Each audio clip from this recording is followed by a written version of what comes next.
Hi, friends, and welcome to Season 3 of the School Librarian Learning Network podcast.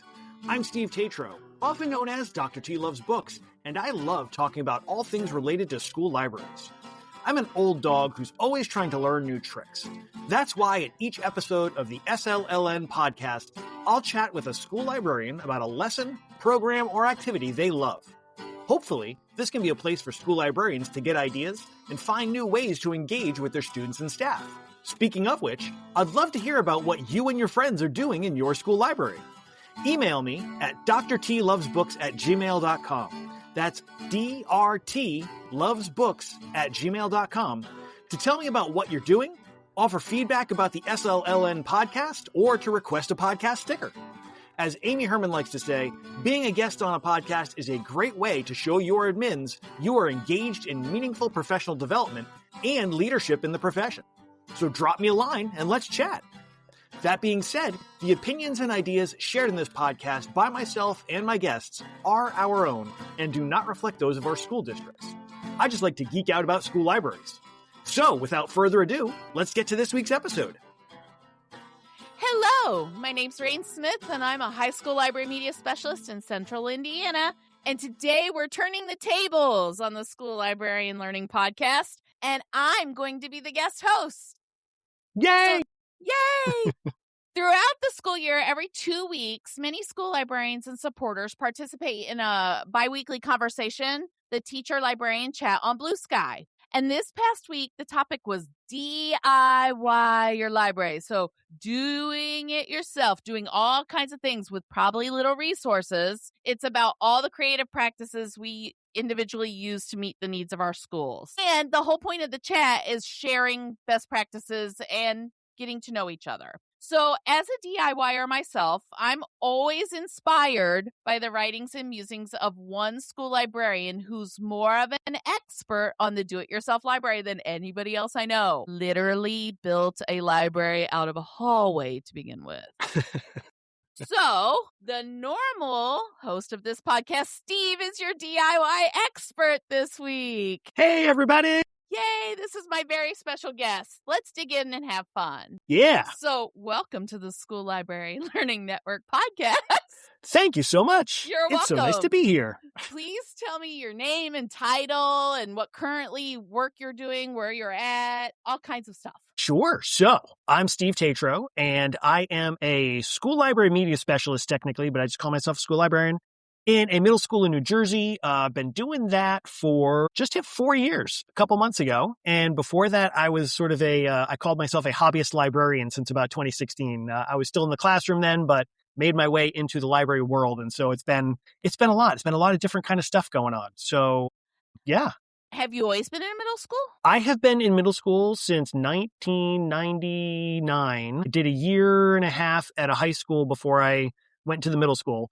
Middle school was purely an accident. I needed a job and they had a position, but I just so fell in love with being in middle school. So that is where I am living now. You have to love being in a middle school to be a middle school teacher. If you are not a middle school person, Yep. You probably don't understand this. I'm a high school librarian. I can't imagine being anywhere else.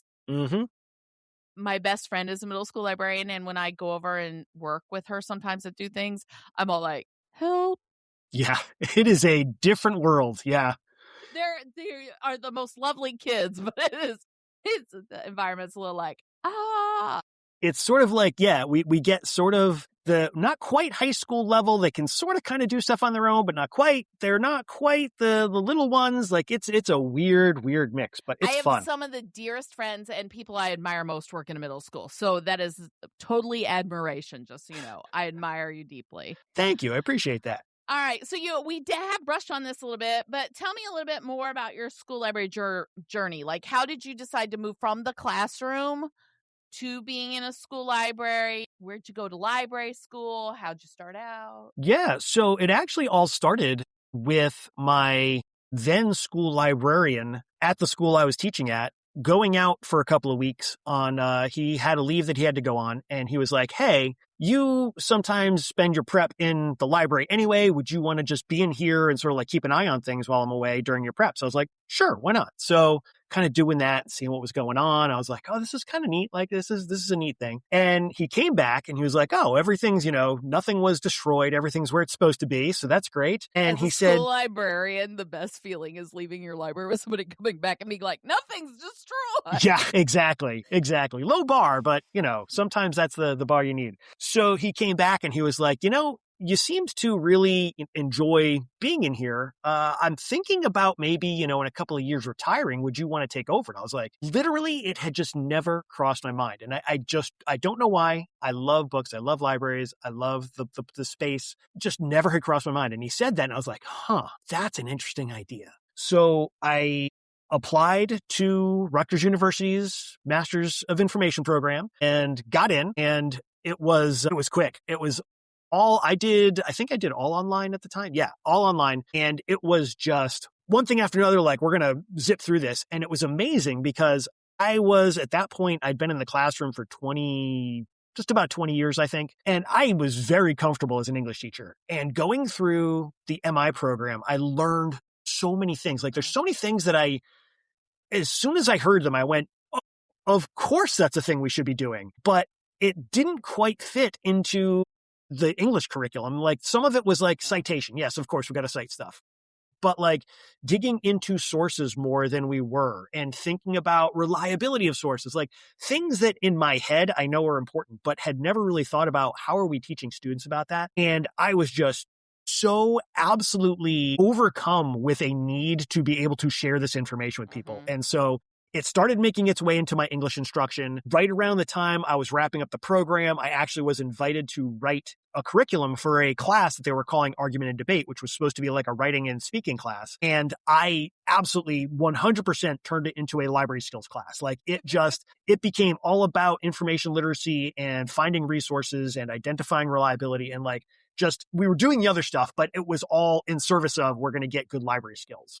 So that was kind of how I stumbled backwards into the school library program itself. That was when things got interesting. I got my degree, and let's see, it was 2018. I finished my classwork. January 2019, I got my diploma, and very excited. And my school librarian had said in 2018, 2019 was going to be his last year. So I was like, this is awesome. One of my final projects for my program was to come up with a 5-year plan for a theoretical library. And it wasn't theoretical. It was going to be my library. Like, I had the measurements, the dimensions. Like, I knew I was going to put this over there and that over there. And this is how we're going to change this. So stoked, so excited. And our school was in the process of the first renovation it had had since it was built, 1960, I think it was. We had just celebrated our 50-year anniversary. Every other school in the district had gotten renovations done. Every school had had wings put on, had air conditioning installed, had like all this stuff done. And our school... You didn't get air conditioning till 2019?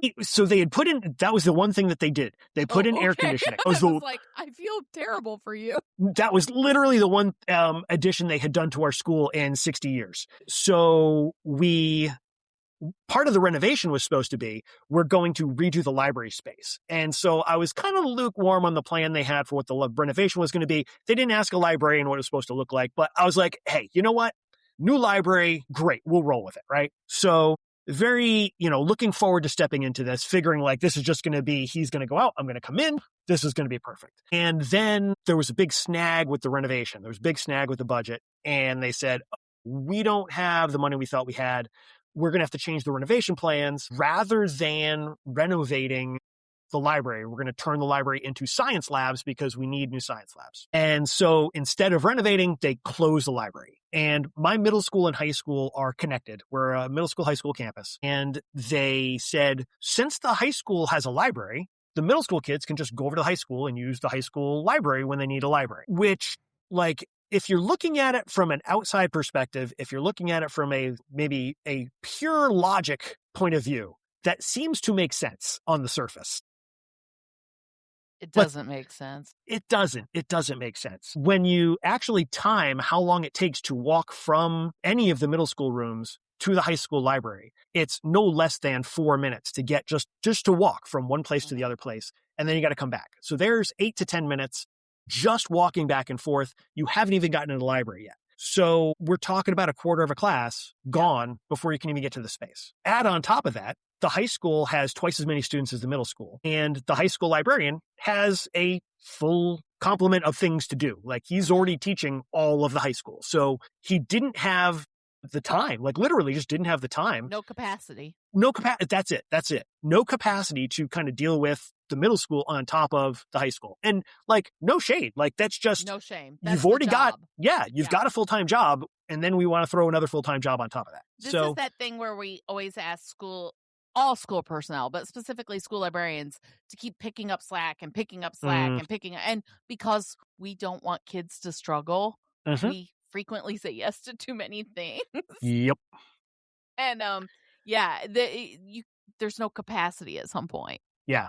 You just run out of time, you run out of resources. So it was a confluence of events that led to, our middle school library closed, and they actually did do a renovation on the high school library. They made it a third smaller. They got rid of about... They made it smaller? Yes, they did. They put in a hallway. Because apparently we didn't have enough hallways in the high school, so we're going to put in another hallway, and we're going to take out a third of the high school library to do that. A good use of space. That was, there were issues. There were things that went on during all of this that were just mind-boggling. But in shutting down our library, one of the things that happened was they just basically started throwing stuff out. And they got rid of like all the furniture. They got rid of all the shelving. They got rid of pretty much all the books. The books were supposed to get packed up and reopened over in the high school library, but that's not quite how that worked out. So the library basically just was dissolved. Gone. So the next school year, we don't have a library in our school. Students and the students aren't allowed to go to the high school by themselves. So they can't go to the library they don't really have free time. But if they did, they couldn't go. The teachers don't really have the time in their schedule to bring the kids over. The high school librarian doesn't have the capacity to be able to deal with how do I orient and, provide services for the middle schools.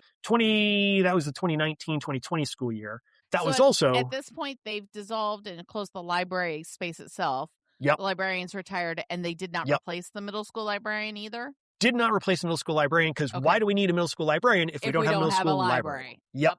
You've got it. So you lost the building and the person. I just want to highlight that partially because libraries are great. Mm-hmm. Libraries are perfect, and libraries need space and materials, but it's not a library if you don't have a librarian. Yeah. Otherwise, it's just a book closet. Just a book closet, which is what the first school library was, by the way. If y'all haven't studied history, the first school library was in a janitor's closet. Oh, nice. I love that. I didn't know that. Cool. Learning something new every day. I love it. So that was 2019-2020. And obviously 2019-2020, we also got hit with COVID, which was awesome. So that kind of just threw a whole wrench in the works on top of everything else. And so let's see, 2019-2020, we don't have a library. 2020-2021, we're sort of partially back. We're sort of partially not back. So like, again, library was very low down the list of things people were worrying about. But at the end of the school year, every year, we get the opportunity to request what we want our position to be for the following year. Mm-hmm. And it's not a guarantee, but we can kind of basically say, like, I want to keep doing what I'm doing, or I want to try something different. So I think it was the 2020, 2021 school year. I got that, and I'm looking at it, and I'm going, it never hurts to ask. So I put into mind that I would like to be the middle school librarian and provide services for the middle school students from the high school library. And the library supervisor at the time she and I had worked together for many years on different committees and stuff, so we kind of knew each other. And she reached out and she was like, this is interesting. And she is very much, she was the technology supervisor first before she took over libraries as well, but she was very much a libraries kind of person. So she's looking at it, she's like, this is really a good idea, but how do we sell it? Because how do we say we need a librarian when there's no library? So we ended up doing a lot of research. Turns out that one of the schools that my district loves to compete with, the high school one of my districts loves to compete with, is they have 2 high school librarians in their space. So my supervisor, my not yet supervisor, said, okay, so here's the thing. Like, we know that these guys are competitive with us. And so here's the tool we're going to try. And it took a year and change for her to sort of leverage and wedge and convince and connive. And eventually in let's see, it must have been December of 21. So it was the 21-22 school year. She came to me and she was like, okay, so we're going to try this out. We're going to put you in at the high school as the co-librarian, and you're going to provide services for the middle school. I was like, awesome, great. So that was end of January 22 is when I started in the library. Working out of the high school library, sitting at the circulation desk with the high school librarian and trying to figure out, okay, what do I do? Now we got a librarian, we don't have a library. But the supervisor who hired me was like, okay, look, I've been squirreling some money away for a rainy day. Here's $4,000. You need to buy books for the middle school because we don't have any books for the middle school because all the stuff from the middle school got boxed up and it was supposed to make its way to the high school, but it just disappeared. It disappeared. And we're talking thousands of volumes just gone into the ether. And I had done my field placement in my middle school library before they closed it. And I had gotten to purchase several $1,000s worth of brand new books gone into the ether. And I was like, oh my God, so frustrating. But great. Here's a chunk of money. Buy books. Hell yeah. So my first week on the job was literally just making up the longest lists I could of we need to buy this, we need to buy this, we need to buy this. And my boss was just like, yes. Like there was never even a hesitation. She was like, yes, absolutely. Go buy books. So that was awesome. Came in September to just boxes and boxes and boxes of books. So great. Start getting it figured out. Start figuring out how these going to fit on the shelves. How do we rearrange the high school collection so that this is all visible? Because it was a lot of nonfiction that was on display. Very little fiction. The high school had not quite zero, but real close to zero fiction titles. And because this is a podcast, no one can see the face I just made. There's there's a lot. I mean, I'm going to say that the middle school collection before they closed the library got a real big weed. I got to help with that. And we got rid of thousands of books when we did the weed. And some of it was from when they opened that school library in the 90s or 60s. And so the high school library was in a similar boat. Like they have more stuff that goes back so many years. And the budgets for the library have been real.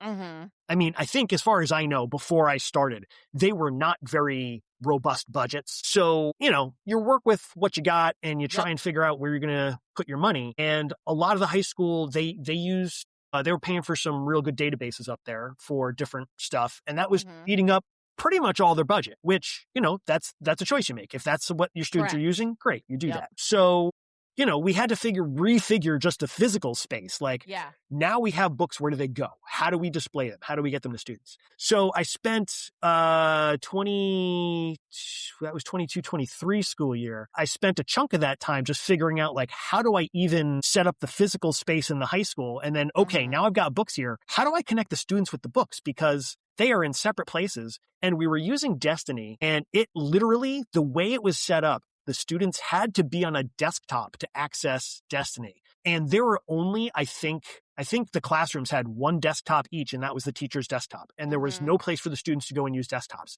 So they literally could not see digitally what was in the catalog. Yeah. So they couldn't physically see it because they couldn't go there. They couldn't digitally see it because they couldn't access it.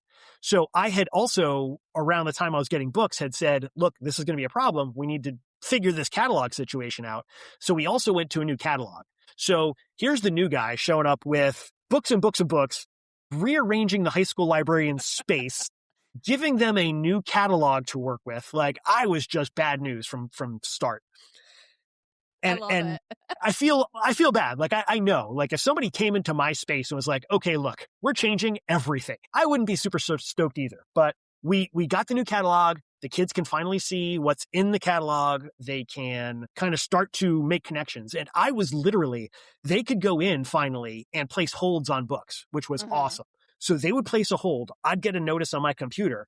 I would go pull it off the shelf, check it out to the kid, and then go look up the kid's schedule and track the kid down and be like, okay, you're in math right now. Here's your book. Like, walk into math class and be like, I've got a book for John Smith, and embarrass the hell out of the kids. But like, the kids who were getting books were like, I'm getting books delivered right to my class. This is awesome. Kids love book delivery. They do. And what was kind of funny was the kids who love books loved it.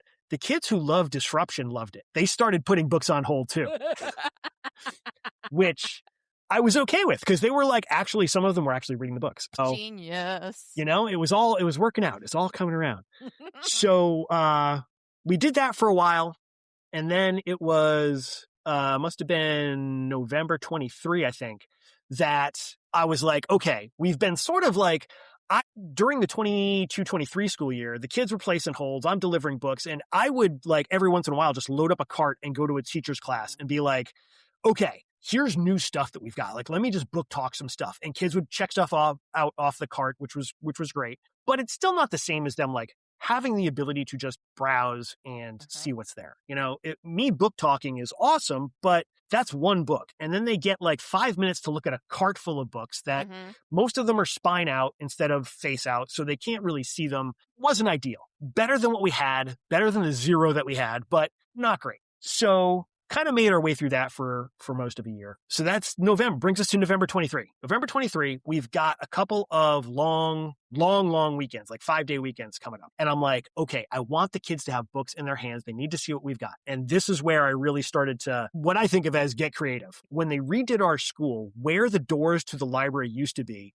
got turned into this weird alcove in the middle of one of the main hallways. And it's like, it's got to be about 10, 15 feet long alcove. It's about 4 feet deep. So there's enough space that you could like set up a table there. So I got this idea. I'm going to have a pop-up library. So the first long weekend in November, I trucked down, I pulled some tables out of a room that wasn't being used, set them up in this hall, grabbed as many books as I could load onto the cart, started spreading them out all along these tables. I got whatever carts I could get, spread them out along the carts. And in between classes, when the kids were doing passing, I was out there hawking books. Like, you look like you like sports. Come here. I got sports books. You look like like graphic novels. Here you go. Come on over.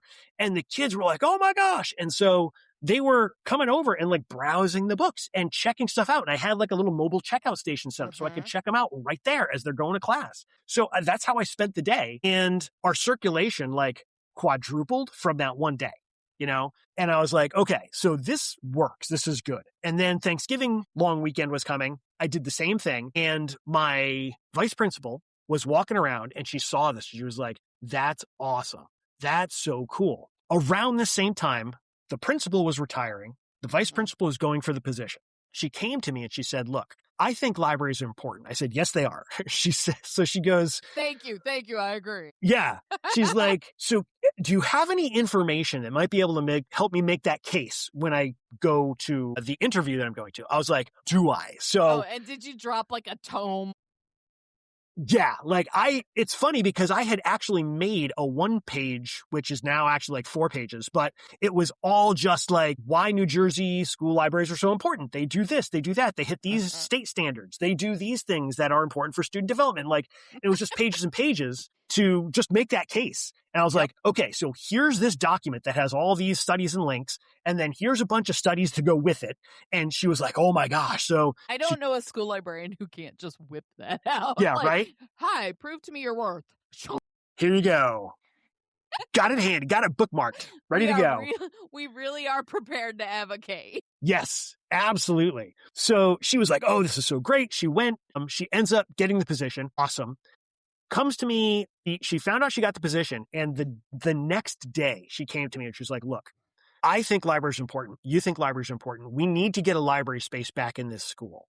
Where can we set up? And I'm looking around, I'm like, no. She was like, what about this room that's only used as a conference room like once a month? I was like, yes, absolutely. Like it's as big as a large classroom, but it's better than standing in the hallway. So yes, absolutely. Let's do this. And so that was how we kind of ended up creating a library in a school that didn't have a library. We got this, they called it a conference room. It was set up as when they redid the school as part of the renovation, this space used to be the copy room and the guidance offices. And that became this, they called it the collaboratorium when they first built it. The collaboratorium. The collaboratorium. I'm sorry, that's hilarious. I love that schools always name spaces like trendy things. Yep. Can you imagine 60 years from now, some kid being like, and this is our collaboratory. Exactly. Filled it with movable tables, folding tables. They filled it with chairs. And the idea was you could bring 2 or 3 classes into this one space and they could work together, which the idea is not a bad idea, in theory. But side note, my dream space would have a collaboratorium attached to the school library. Yes. So when I need to teach 2 or 3 classes at a time, they could just go into the collaboratorium. Exactly. It's an extension of the school library. Yes, it should be. So they built this space, and from day one, like, it wasn't getting used. Then it turned into a advisory, like basically study hall room. And so all the furniture was getting written on and torn up because the kids are doing nothing for an hour at a time. And finally they turned it into a conference room, and it's got a Promethean board and 2 60-inch TVs. And the idea was, if you were doing a video conference, you didn't have to be sitting in front of the Promethean board. You could actually look at these screens that are on the side of the room as well. And so it got used for that, like, a couple of times. I used it as I did a virtual author visit with it, which was kind of fun, but it was only basically getting used. The room was getting used maybe once a month for administration meetings. And so the principal was like, look, if it's getting used 1 day a month and it's not getting used 29 days a month, let's use it for that 29 days. And if you've got to bail on that one day they're doing meetings or whatever, great, fine, whatever. So I was like, that totally makes sense to me. So it's a concrete bunker in the middle of the school, 0 windows. It's got doors on 2 walls that are both exit onto major hallways that are like huge traffic. And so right away I was like, okay, step 1 is we need the kids coming through here. So I chalked open the doors so that they could walk from one busy hallway to another busy hallway through the library. And I took some of those tables that were in the room, spread them out right along the path of travel. So that as you walked in one door and walked toward the other, it was just tables all along one side.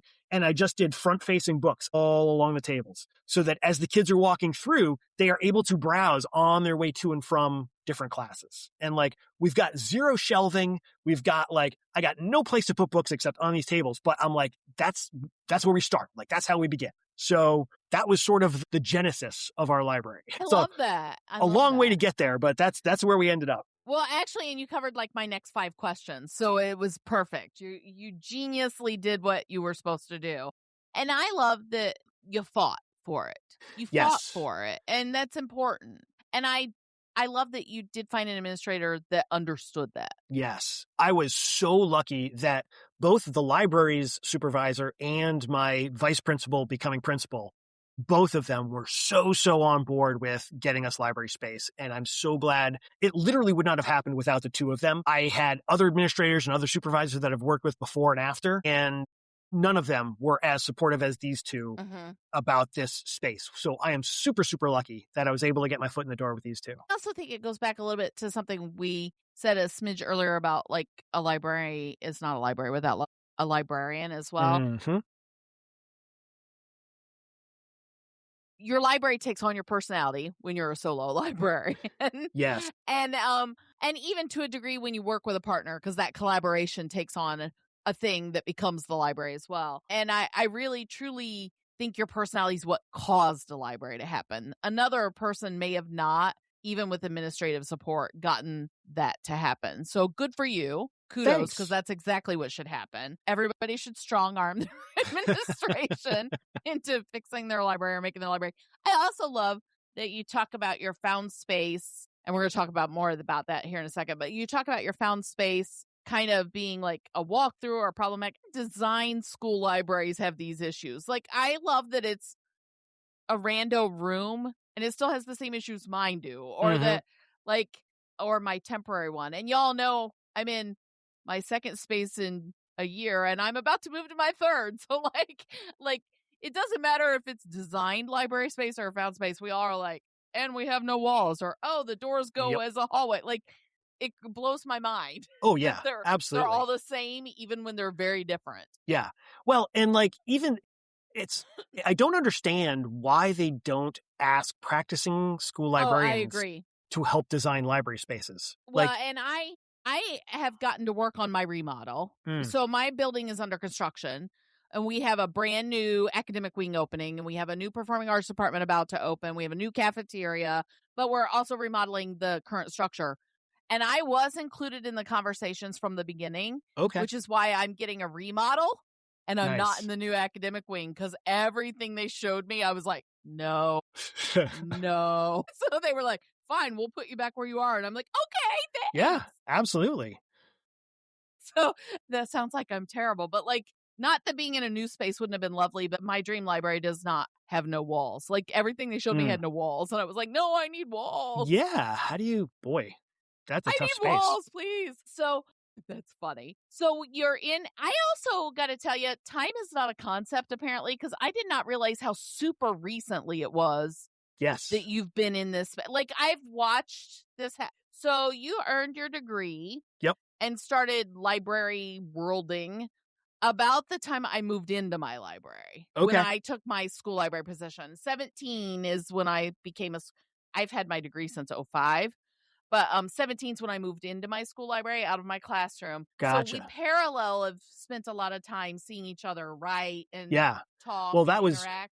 2016 is when I started the program. And like right away, I was like, oh, I need to be part of this. And that was when I starting to connect with people. And actually, my advisor, Joyce Valenza, requires her students to get onto social media and connect with the school library community that's out there. Until then, I was so not on social media ever. And I found the school library community. I was like, not only do I enjoy doing this, but I'm learning so much. Like it became such a resource. And we did that at about the same time, but I was doing it as a professional, like not that you weren't a professional, but as a professional at that point, because I had moved into a school library and was like, I need this connection because I'm a solo person. And you were doing it as learning. But in my brain, I feel like you've been in your school library longer than you have because of that. And so I'm taken by the fact that you're like, oh, I've been in this actual space like 2 years. Yeah. And I have watched, if y'all don't follow Steve and don't see what he's doing, there's lots of frequent fun story, like all of us do, sharing silly stories of students and all that, but tons and tons of photos and pictures and things of how things are changing daily and weekly and monthly in this space that was found. I'm going to call it found space, make and create space. And so I want to get into talking about, you literally walked into a room that has like 3 screens in it and some rando tables. And now if I were to walk in today, it has shelves and activity space and faux windows that look to the outdoors. And so can you walk me through how when you walk by a trash pile somewhere, you're like, that's going in my library? Absolutely. I mean, I have to admit that from a young age, I have been a trash picker. I have always just, you can't see this, folks, but Rain almost just did a spit take because I made her laugh. So yeah, I mean, I love to find something and repurpose it. And so I was so fortunate when I started this library space that when they had closed the original middle school library, there were a couple of people who went in and said, well, can I have those shelves to put in my classroom? Can if you're going to throw those out, let me take those home. Like all teachers do. We scavenge. Yeah, exactly. So I actually had gotten a set of wall shelves from that library when they had done a remodel, not a remodel, but like they had rearranged our middle school library, 15 years ago. And I had gotten a set of wall shelves that were in the classroom that I no longer was in. So I went to the teacher who had taken over my classroom and I said, hey, if I can move most of the books that are on here to something else, because most of them were like class novels that were going to live in a closet anyway. So I was like, if I can clean this up, can I take these shelves? He was like, absolutely. So that was one set of wall shelves. And then one of the guidance counselors came in and he was like, hey, I heard you're making a new library. I happen to have some of the shelves from the old library. They were going to throw them out. I brought them home to put in my barn to use as storage for when I'm doing like projects around the place, but I never actually got around to putting them back together. So do you want me to like bring those back? I was like, yeah, I want those back. So that was awesome because he brought in a 12 feet of double-sided standing shelves.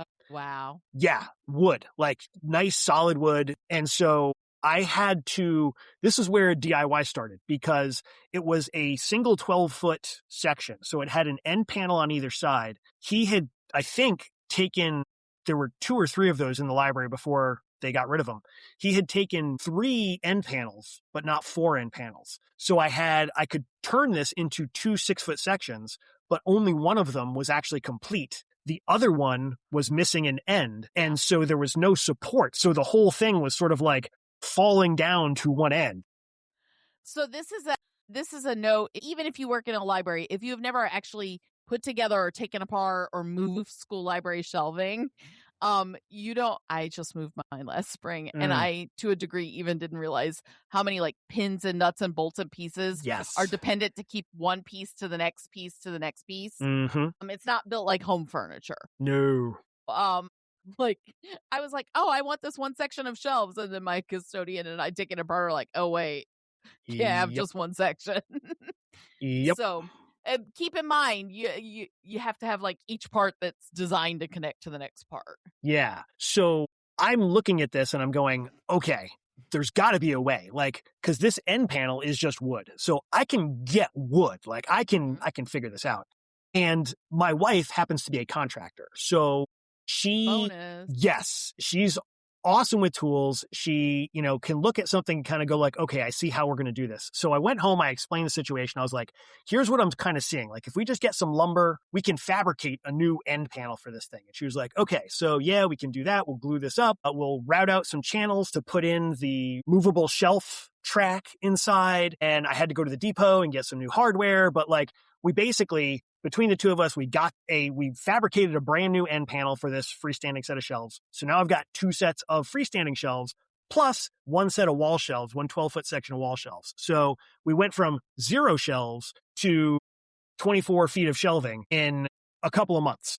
Yay. Yeah, it was awesome. So now instead of just having tables with as many books as I can spread out, we've actually got some books, started doing face-outs displays, and that's when it really started to become like, okay, what else can I repurpose? So like my wife also is not very attached to keeping things. And so she likes to every once in a while just go through the house and be like, we don't need this. We don't use this. This can all go. So there's this little set of end tables that we had. And I was like, okay, those are coming to school with me. They became little book displays on the ends of the freestanding bookshelves. So like $0 for some little tables. And now I've got extra book display space. Trying to think of what else. Sort of just as things went along, whatever caught my eye, I would pull in and start using in whatever way I could. I didn't have any circulation desk. I didn't have a desk, period. So I started out on a table and very quickly realized table wasn't going to really cut it. I need something else. So there was a desk tucked away in a closet, in the book closet that was no longer being used for books. So I was like, okay, that desk is coming over here. That is now my circulation desk. So like I used this old, these wooden desk and a couple of tables to create my own circulation desk area. The desk ended up being too short. So I just got some 2x4s and built risers and just lifted the desk up high enough so that it was at the level I needed it at. It was just a lot of stuff like that, like looking around and being like, this is good enough, or this thing can fill this hole, or this isn't quite right. Let me see what I can change about it to make it serve the needs that we have here. And since it's only been a couple of years, have you actually secured funding and a budget for this library now? Yes. So, interesting story about our budget. So, the supervisor that hired me gave me a chunk of money at the end of 2021-22 to buy books. And then she told me, oh, well, so I've been hoping something like this might happen, that we might get a good library space going in the middle school, high school. So I've been doing some figuring with our budgets. And you're going to have a very respectable budget to use next year. And I don't want to get into numbers because there was some, I did not know this at the time, but my budget was significantly higher than the other 3 library budgets. And that ended up causing some real hard feelings at one point, but I didn't know this at the time. She just said, here's a chunk of money, spend it. And so that was great. So I was able to buy, I was still at the high school at the time. I bought some new shelving for the high school because we didn't have enough. Buying as many books as I could buy, anything I could throw on a list and haul home, I was able to add to the collection. So that was awesome for the first year. Then at the end of the first year, that supervisor came and said, I'm retiring, but you've got the same budget for next year. Let's spend most or all of it now so that it is all taken care of. I was like, great, let's do that. So did that. New supervisor came in, had very different ideas about how the library should go, what supervision should be like. And I went from knowing exactly how many pennies I had left to being told, well, you've got some money. Why don't you tell me what you want and we'll see if that fits in the budget? And so it became more of a grab bag of like, Yeah. what am I able to get? That I just recently got a new supervisor and we're going to kind of see how things go from there. She was actually asking me the other day, like, so what does your budget look like? I was like, honestly, I have no idea. And she was like, how can you have no, I explained the situation to her. She's like, okay, well, we'll have to see about that. So I said, okay, that's fine. Just out of curiosity, do you know how many volumes you have in your library now? Physical volumes, we have 5,000 between the two schools. We share a collection with the high school. Gotcha. So although we opened a physical space in the middle school, the entire collection and our catalog is shared between the two schools. So some of it lives at the middle school, some of it lives at the high school. If it has to travel, it travels. Like that's how we roll with things. Yeah, I'm just reminding everybody that you started with 0 for the middle school and some in the high school. So that's a lot in just a few years. Yes. I was super fortunate. I also benefited one of the lower grade libraries had a whole, like literally an entire room, about 1,000 volumes of YA stuff that they ended up sending up to the middle school, high school. Perfect. So like I have just been so fortunate to be in the right place at the right time to grab onto so many things to make this library work. That's awesome. Yeah. So what do you think's next for your library? What do you need or want or foresees coming? Well, that's an interesting question. That's a very interesting question. I happen to know, let me rephrase that. I'm pretty sure that I may be coming into some money to buy some stuff for the library. I think there is a program that it has nothing to do with the library, but somehow the library is going to benefit. And I think we're going to get a couple of $1,000, which is awesome. And so right now I'm kind of in this place where I'm trying to figure out what's the best use of that money. One of the things I want to do is I want more shelving in the space because there's literally just no such thing as enough shelving in a library, especially. I kept telling people this when they were showing me remodels of my library stuff. And I'm like, more shelves. Yes. And they're like, no, they're not full all the way. I'm like, of course they're not full all the way. More shelves. Yes, exactly. So, and right now, the space that I'm in, it was a conference room. It is just a little bit bigger than a classroom. Like it is not a huge space. So I've got 12 feet of wall shelving and then 9 feet of wall shelving and then 12 feet of wall shelving and two 6 foot freestanders. Like standalones. Yeah. And so I've been trying to figure out like where else can I even literally just jam more shelves in this space? And it literally just, again, right place, right time. One of the giant 60-inch monitors that is on the wall in the library blew up. Something inside it went pop and smoke came out. No fire, fortunately. But the principal came in and was like, look, the tech department is going to have the budget to replace this, but do you need it? And I said, don't really. It's taking up a lot of space on the wall. She was like, because I kind of want to use it someplace else if they're going to bring it into a place. I was like, that's fine by me. Like, that totally makes sense. She said, what might you put on that wall instead? And I said, I don't know. Like, I would kind of maybe right now I've got a table sort of over there. It's kind of crowded, that space. She's like, what if you got some more shelves? Would that go there? I was like, yes, shelves would go over there. So immediately I started taking measurements and like trying to figure out, okay, so I can put 12 feet on this wall if I really like go for it. So that's sort of been the direction I've been leaning in. But my new supervisor came in the other day and I was talking to her about this. And she was like, so just a thought, what if you didn't spend all of the money to do 12 feet of shelves? What if you only did a couple of feet of shelves and you bought some books with the rest of it? And I was like, I hear what you're saying, because that books maybe to put on the shelves. Yeah. I'm not opposed to this. So that's sort of like in my head. I also put in for a grant for a giant poster printer for the library, but I didn't get the grant. So I'm kind of like, the money I'm going to get is going to be just about exactly the amount I need to get a giant poster printer. Do I want to do that? Like, there's all these possibilities. And one of my problems is I want to do all the things and I want to do them all now. So yeah. So I'm kind of like, man, I'm getting pulled in like 9 directions. I literally I spent the other day just making a list of $3,000 worth of books that I could buy that would go with sort of this program that the money might come from. So I believe this is best practice, and maybe I'm cray, but I have lists upon lists upon lists upon lists upon lists. And if anybody walked in my office door, y'all can't see me, but I'm pointing at my office door right now, walked in my office door and was like, hi, Rain, here's $10,000. You have 5 minutes to spend it. I could. Yep. I absolutely could. 100%. I could do it with furniture. I could do it with objects. I could do it with books. I could do it with database.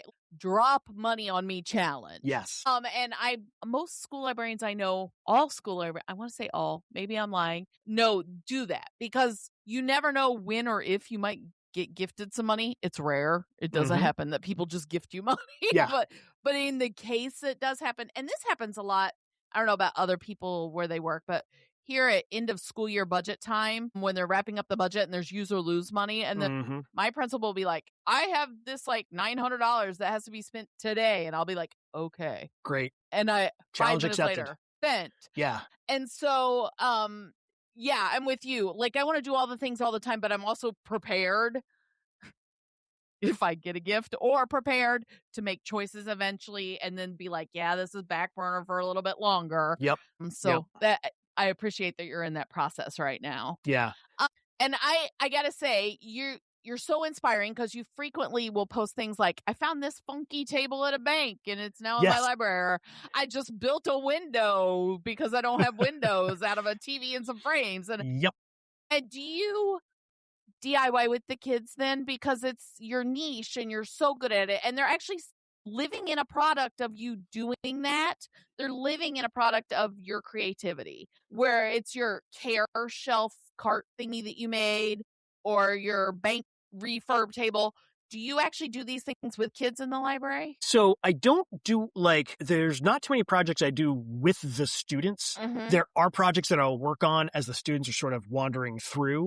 So they see me doing some of this stuff, but they don't actually get the hands-on of it. We have an outstanding electronics class. We've got an outstanding technology class. We've got an outstanding, they call it tech ed, where the kids actually build lots of stuff. So I try not to step on their toes. I don't want to set up a competition between the library and what they're doing, because they've got budget and time and space to do that kind of stuff. And I don't really have a lot of room for those kind of things. But ideally, I would love to have more maker space stuff going on. It's just finding the space and finding the time for the students to be able to enjoy it is what it kind of comes down to. So we haven't really gotten there yet. It's a goal. It's a someday. In the dream. Yes, exactly. You write quite a bit for Knowledge Quest. Yep. And you've written quite a few times about DIYing. Yes. Some of my favorite articles included tools you must have in your library. Yes. And I actually took your articles and checked to make sure I had them. Nice. Which I did. Because great minds. I'm not surprised. Not surprised. I was all like, do I have this? Do I have this? What kind of feedback have you received? Rain's obviously fangirl, but what kind of feedback have you received from others about what you're doing? Like building a shelf or making a cart or stealing a table from outside a trash can, or writing these articles about what you need to do to fix wheels. Greasing the wheels thing came in handy when I refurbed a stool not too long ago. Absolutely. Get the razor, cut out all the little fibers and the hairs and stuff. Oh, yeah. So nice when they just spin and spin. When they spin and you can move it. Yeah. Yeah. No, I mean, I have been, I kind of want to say amazed at the reactions I've gotten, especially I get good reactions from the students, but the adults who have seen this space and know what the library used to be and what it is now and what it was before what it is now, I just get regularly people walk in and be like, holy smokes, I can't believe this is the same space as it was 18 months ago. It's incredibly gratifying to hear that, because I'm so used to just I'm always adding new things, so I lose track of it all. It's just all that, it's all part of the library and I don't see it anymore. But I actually made a video a couple of months ago showing, I had happened to take a video when I first started in the space where it's just the tables and that's it. And I was like, I'm going to recreate that video now that I've got my fake windows up and I've got, shelves and books, and I recreated the video and did a side by side. And it was blowing my mind to say 18 months ago, this was an empty concrete bunker. And now it is a fully functional, small, but lovely and well-used library space. And it kind of surprised me because, again, I see it and I don't think about it. But I showed that to a couple of people and they're like, oh my gosh, that's incredible. I can't believe that. How did you do all of that? And I'm like, I don't know. I just kind of did it. I wasn't setting out with this end product in mind. It was, this is where we're at. And this is the journey. Yeah. And that's what it is. Like, it is a journey because I'm already thinking about what the next library space might be. There's a courtyard in our school that I've got my eye on that would totally make an amazing library. I've started those discussions with the principal. We'll see, maybe someday. Probably not before I retire, but who knows? But I love it. Yeah, I mean, one of the guidance counselors, one of the guy who brought me the freestanding shelves, he loves coming in and just looking around and going, wow, like just taking it in and seeing how different it is. The superintendent who uses this, he loves using this room for his conferences. It's his conference room. He loves it. Out of all the spaces in the district, this is the space that he loves to use. And it's been a little bit of push and pull because he wants that space for his conference room. But now it is the library, and so there's a little bit of pushback against him coming in and using it. Because the kids are like, our library. Yes. But even he has come in and been like, I can't believe how different this space feels. Mm-hmm. It feels lived in. It feels welcoming. It feels warm. And like, I love that. Yes. That's what I want my library to feel like. Home. Yes. It's a cozy space. Like we are, yesterday I had 2 classes at the same time in there and we were shoulder to shoulder and we were, in each other's spaces, but it is the fact that the space is getting used. And I actually have had some high school students who they're not supposed to come over to the middle school, but every once in a while they'll come walking through the middle school to go visit an old teacher and say hi. And just last week, I had a kid walking by and he sticks his head in and he goes, what the hell? Why didn't we have this? And I was like, I tried, man. I tried. I love that. So yeah, because the middle school was without a library space for just about 5 years. So that's literally an entire generation went through school, our middle school, high school, without knowing what a library space looked like in the middle school. So I have this sneaky suspicion we're eventually going to have to do a part 2 to this because I have questions I have not gotten to yet. But to be conscientious of listeners' time, I do want to ask, we will revisit this. I will be a guest host again. What advice do you have for school librarians who have considered some DIY, but are not really have not pushed themselves to the gung-ho? It sounds like you and I are cut from the same cloth where it's like, I see a need, I see something, I have the ability to do it. Out comes the drill. Mm-hmm.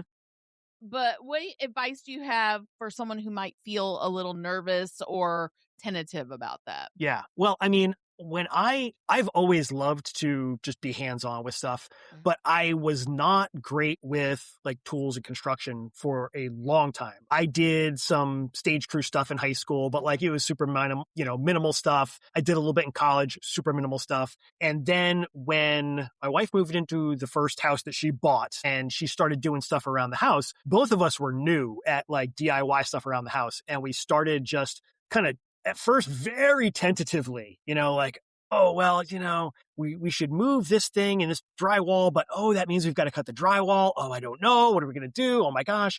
And at some point we just both kind of went, you know what? We can hire somebody else to do it, or we can figure out how to do it ourselves. Mm-hmm. And did we screw stuff up? Absolutely. 100%. But we also kind of figured out, there was stuff that we learned that we're really good at. We learned that there's stuff that we're not very good at. But until we tried it, we didn't know. And there's very few things that I have found that you can't undo. You can fix. Yeah, you can fix it. You can undo it. Worst case scenario, you break something and it is truly and well and broken. Okay, that's going to happen no matter what.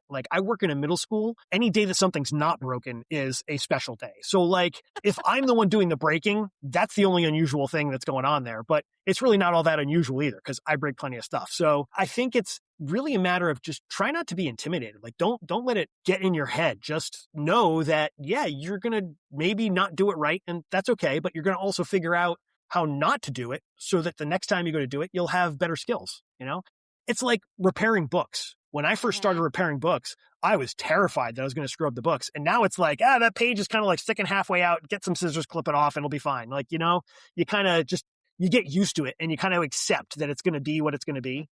That's kind of where I'm at. That's the advice. It's going to be what it's going to be. That's it.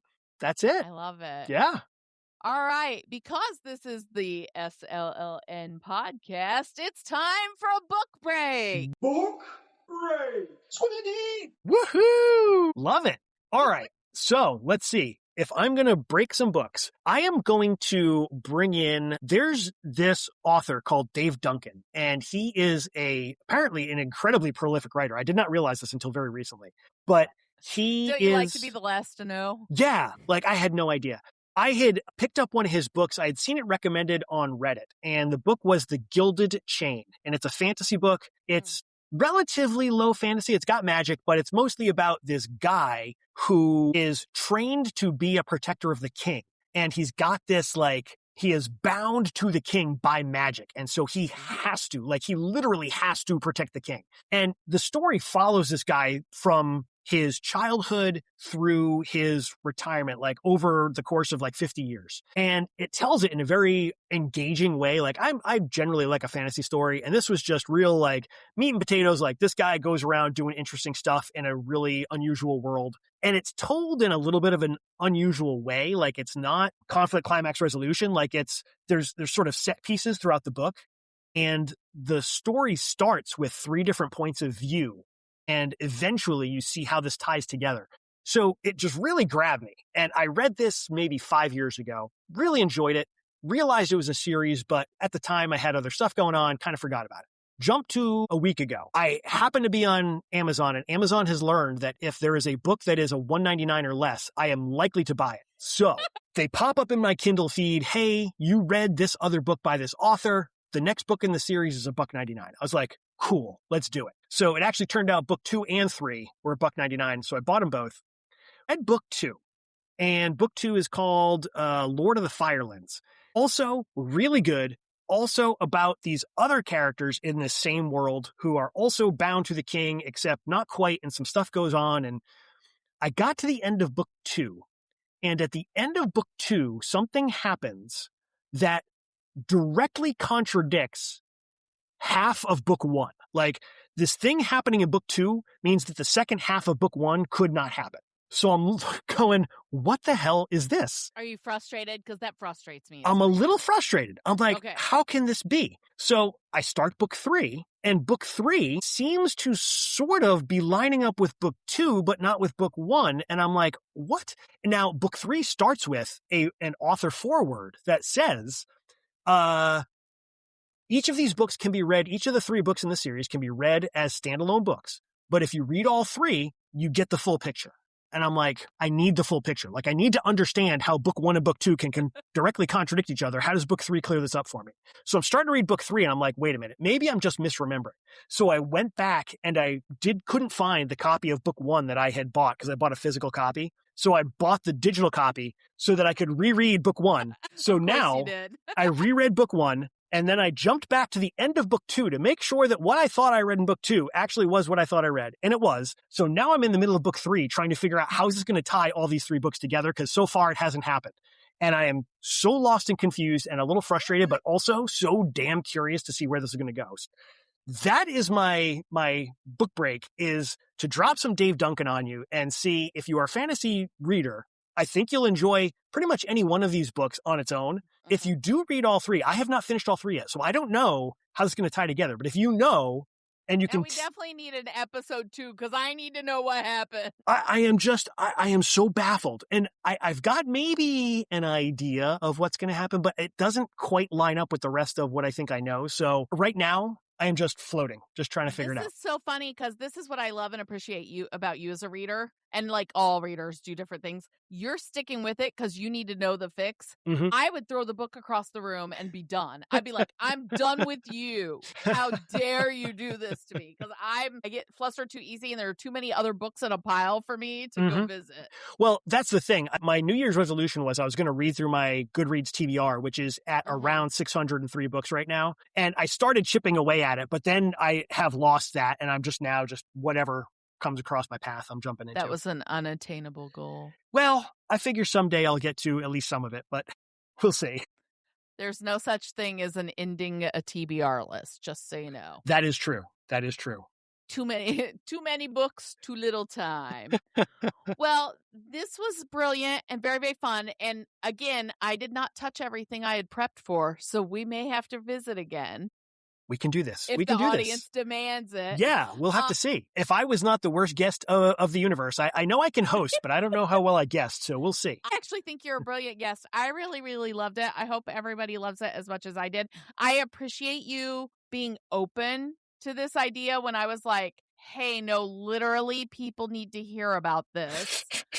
And I will take your word for that. I'm like, you are the guest. By the way, y'all, he kind of blew me off the first time I said it. I was just a little naggy. I'm like, no, you're the guest in your own podcast about how to build a library and DIY it. Because I think, especially even if you're walking into a library that exists but hasn't been helped in a lot of years or touched, or you're walking into an uncomfortable situation where you need to make a space or whatever, this idea that, or even if you're in a pretty great library or great space, we're not all getting the things we need. Mm-hmm. And so the idea that you can see something, create it yourself, and make it work is a very hallmarky thing of school librarianship. And I think more of us should talk about. Plus, it's just fun. Absolutely. It's fun to build something. It is. So thank you so much for being the most gracious guest on your own podcast. Thank you so much for being such a gracious host. I appreciate it. Hey, this was fun. Thank you. Thank you. Thanks for joining us for this episode of the SLLN podcast. Be sure to check out the show notes for the episode. They feature links to resources shared by our guest, as well as ways to keep in touch with them, and links to the book break titles. I'd love to hear from you. If you have feedback, a comment, an idea, a question, or something you want to share, you can email DrTLovesBooks@gmail.com. That's DrTLovesBooks@gmail.com. Know a librarian with something we could learn from? Let us know. Until next time, be good, be safe, and be well.